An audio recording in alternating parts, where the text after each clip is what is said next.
What's up, traders? This is Vee Trades, and today I will be doing a technical analysis breakdown for Metaplanet with the ticker symbol 3350 and MTPLF.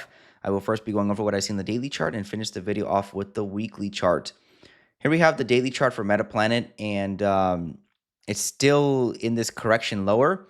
As you can see here, we're still below the downward sloping trend line, and we're still below the 1463 level. So we need to get above those levels for this to be a continuation of the uptrend.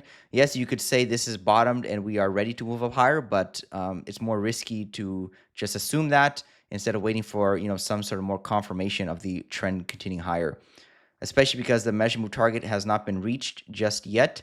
It's right around 1,000 yen, one leg down right here.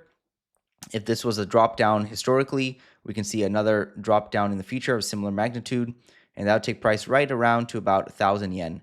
We haven't seen that yet, so it could be one more dump left in the market before we see a rally higher. So overall, Metaplanet below the EMA, below the trend line, below the horizontal level. It's consolidating after this correction has potentially come to an end. As you can see, this consolidating, deciding on what it wants to do. Does it want to reverse up higher, or is it ready for another move down lower? So we'll see what happens.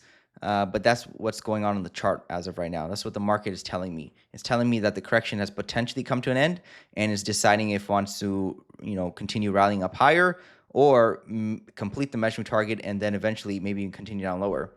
Take a look at MTPLF.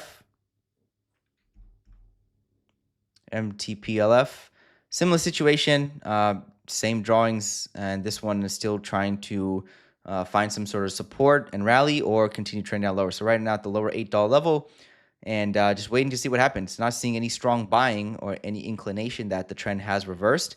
You would just be guessing and picking a bottom if you think this is it and we're going to move up higher. Because as right now, bears are still leading the chart. They still are dominating the chart. So overall, let's see what happens to Metaplanet. If we see something different happen in the market, like a huge shock to the market, then that could change things. But overall, looks like it's already kind of bearish, already down 3 percentage points, potentially even lower. So I'd say let's see what happens when we get to this measurement target, if we do at all, and then we'll probably have a better idea at what it wants to do. So Metaplanet looking bearish. Weekly chart hasn't pulled back all the way to the EMA, so that could be another reason why we see continued selling pressure. Just like these overextension moves here and over here, price did come back all the way to the EMA and slightly below it before we continued up higher. So there could be another drop down in the future for Metaplanet. So that's all I have for Metaplanet on the daily weekly charts. Bears continue to dominate in the short term. There's still a very large macro uptrend in play. So after this correction is over, which I still believe is a correction because we haven't seen a huge shift in market dynamics, there's a good chance that we still see higher prices after that. This is Vee Trades, and thank you for your time.